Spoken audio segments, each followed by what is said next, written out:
Good morning students. आज class 12 की physics का लेक्चर नंबर 5 लेके आया हूँ, जो कि है additivity of charge and conservation of charge, यानी आवेशों की योज्यता और आवेशों का संरक्षण। तो सबसे पहले हम आपको बताएंगे एडिटिविटी ऑफ चार्ज क्या होता है।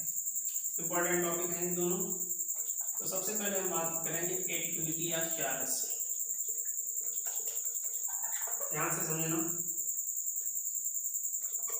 हमने क्या किया, इसमें न्यूट्रल ऑब्जेक्ट या न्यूट्रल सिस्टम लिया। एक ऐसा न्यूट्रल का मतलब ये होता है कि जिसका नेट चार्ज क्या हो, जीरो। जिसका नेट चार्ज जीरो हो उसे न्यूट्रल बॉडी या न्यूट्रल ऑब्जेक्ट कहते हैं। हमने फिर इसे क्या किया, हमने इसे आवेश दिया। हमने इसे पहले +5 माइक्रोकूलम आवेश दिया, इसके बाद +4 माइक्रोकूलम आवेश दिया, फिर हमने इसे -3 माइक्रोकूलम आवेश दिया। अब अगर हम देखें इसका टोटल चार्ज क्या बनेगा, प्लस वाला ऐड होगा तो 5 माइक्रोकूलम + 4 माइक्रोकूलम 9 माइक्रोकूलम हो गया, और 9 में से ये 3 घट जाएगा तो कितना बचा, 6 माइक्रोकूलम बचा। तो अगर हम इस हिसाब से लिखें, इसे विस्तार में तो कैसे लिखेंगे,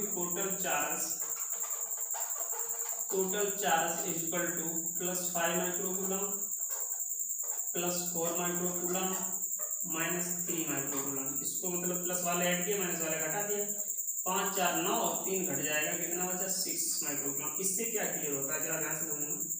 इससे क्या स्पष्ट होता है, इससे ये स्पष्ट होता है कि किसी भी ऑब्जेक्ट अथवा सिस्टम यानी किसी भी वस्तु अथवा निकाय का टोटल चार्ज, किसी भी वस्तु अथवा निकाय का टोटल चार्ज उसमें उपस्थित धनात्मक आवेशों और ऋणात्मक आवेशों के बीजगणितीय योग के बराबर होता है। उसमें उपस्थित धनात्मक आवेशों और ऋणात्मक आवेशों के बीजगणितीय योग के बराबर होता है। इसे ही कहते हैं एडिटिविटी ऑफ चार्ज। तो कैसे लिखेंगे, जरा ध्यान से समझना। क्या लिखेंगे, किसी, इससे स्पष्ट होता है कि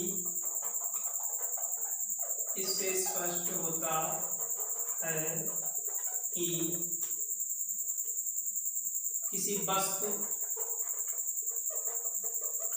अथवा निकाय का टोटल चार्ज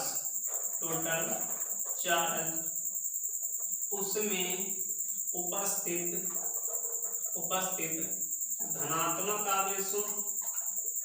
धनात्मक आवेशों तथा ऋणात्मक आवेशों के बीजगणितीय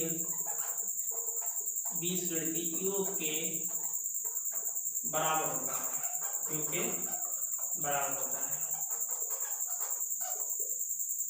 तो बच्चों, इसी को कहते हैं एडिटिविटी ऑफ चार्ज, याद रखना। अब आपको बताएंगे कंजर्वेशन ऑफ चार्ज। तो आप इसका स्क्रीनशॉट। इसमें क्या होता है कि किसी भी आइसोलेटेड सिस्टम का नेट चार्ज नियत रहता है। अब सबसे पहले हम आपको आइसोलेटेड सिस्टम के बारे में बताएंगे, उसके बाद डिटेल में बताएंगे कंजर्वेशन ऑफ चार्ज को। तो देखिए, आइसोलेटेड सिस्टम एक ऐसा सिस्टम होता है जो अपने चारों तरफ परिवेश से यानी सराउंडिंग से कोई इंटरेक्ट नहीं रखता है। कहने का मतलब ना तो परिवेश को कुछ देता है और ना ही परिवेश से कुछ लेता है। ऐसे सिस्टम को आइसोलेटेड सिस्टम कहते हैं। इसका नाम ये पृथक यानी सबसे अलग। जैसे गांव में या पास पड़ोस में बहुत से ऐसे लोग होते हैं जो एकदम सबसे अलग होते हैं, ना तो किसी को कुछ देते हैं और ना ही किसी से कुछ लेते हैं। तो ऐसे लोगों को आइसोलेटेड कहते हैं। और आपको आइसोलेटेड सिस्टम की कुछ खास बातें बताते हैं। आइसोलेटेड सिस्टम का द्रव्यमान और एनर्जी दोनों अपवर्तित रहते हैं। याद रखना बच्चों, आइसोलेटेड सिस्टम का द्रव्यमान और एनर्जी दोनों कैसे रहते हैं, अपवर्तित रहते हैं। ये दोनों कभी चेंज नहीं होते हैं, ये दोनों नियत रहते हैं। उसके बाद आइसोलेटेड सिस्टम का सबसे बेस्ट एग्जांपल है, याद रखना, संपूर्ण ब्रह्मांड जो है वो आइसोलेटेड सिस्टम कहलाता है।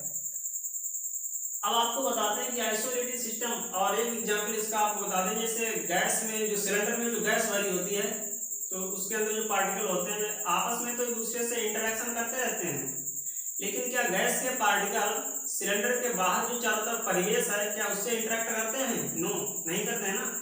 आपस में अंदर ही अंदर एक दूसरे से इंटरेक्शन करते रहते हैं। तो वैसे ही कहानी यहाँ पर है, ये आइसोलेटेड सिस्टम है, इसके अंदर जो ऑब्जेक्ट है ये दोनों ऑब्जेक्ट एक दूसरे से तो इंटरेक्शन कर सकते हैं, लेकिन बाहर जो इसके चारों तरफ ब्रह्मांड का नाम परिवेश है या सराउंडिंग है, इसके साथ कोई इंटरेक्ट नहीं कर सकते हैं। जरा ध्यान से समझना, हमने क्या किया, इस ऑब्जेक्ट पे इस वाले पे हमने चार्ज मान लिया 2 माइक्रोकूलम और इसमें हमने चार्ज ले लिया 3 माइक्रोकूलम।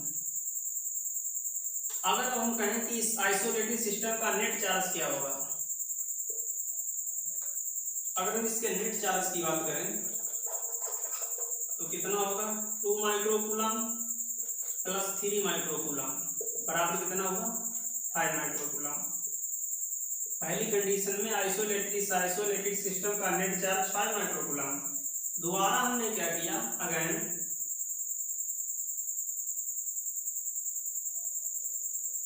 ये दोनों ऑब्जेक्ट एक दूसरे से इनका एक दूसरे से हमने इंटरेक्शन कराया, तो हुआ क्या, इस वाले ने 1 माइक्रोकूलम चार्ज इस वाले को दे दिया, तो इस वाले के पास 3 पहले से ही था, 1 इधर से जा रहा है तो कितना हो जाएगा, 4 माइक्रोकूलम, और अब इसके पास 2 था, 1 बाहर निकाल दिया तो बचा कितना, 1 माइक्रोकूलम।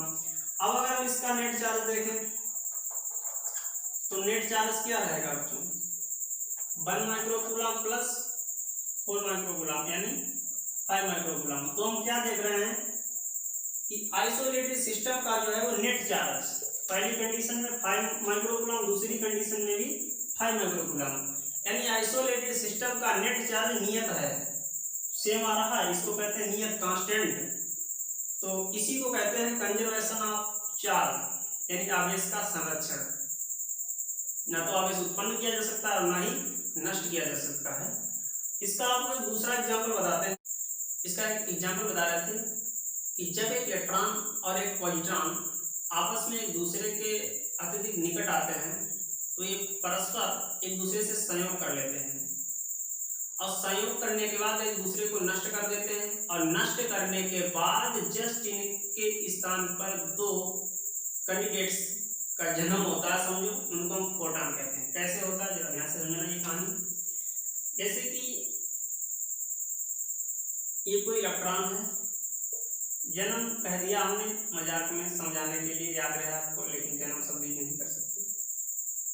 एक इलेक्ट्रॉन है, इसका चार्ज -e होता है, और एक ये पॉजिट्रॉन है, इसका चार्ज +e होता है। जब ये आपस में एक दूसरे के संपर्क में आए, अत्यधिक संपर्क में आए, तो इन्होंने एक दूसरे से परस्पर संयोग कर लिया, और संयोग करने के बाद इन्होंने एक दूसरे को नष्ट कर दिया, एक दूसरे को खत्म कर दिया, और खत्म करने के बाद 2 फोटॉन को जन्म दिया, 2 फोटॉन की उत्पत्ति हुई। कितने फोटॉन की उत्पत्ति हुई, 2। एक ये फोटॉन हो गया और दूसरा ये फोटॉन हो गया। तो देखिए याद रखना, फोटॉन पर जो आवेश होता है वो 0 होता है। फोटॉन का आवेश क्या होता है, 0 होता है। तो यहाँ पर हम लिखेंगे अभिक्रिया से पहले नेट चार्ज क्या है, -e + e कैंसिल आउट होगा, क्या मिलेगा हमें, 0। फिर हम लिखेंगे अभिक्रिया के बाद नेट चार्ज क्या लिखेंगे, 0 + 0 यानी क्या मिला, 0। इससे क्या स्पष्ट होता है, इससे स्पष्ट होता है कि आवेश को ना तो उत्पन्न किया जा सकता है ना ही नष्ट किया जा सकता है, और जिसे हम कहते हैं आवेश का संरक्षण, आवेश संरक्षण यानी कंजर्वेशन ऑफ चार्ज।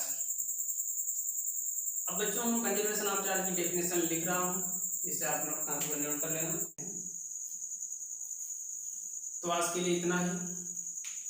तो बच्चों अगर वीडियो अच्छा लगा हो तो वीडियो को लाइक करना, ज़्यादा से ज़्यादा शेयर करना, और कमेंट में आप जरूर बताना, वीडियो लगा कैसे आप कमेंट तो बिल्कुल करते ही नहीं, अच्छा नहीं लगता है।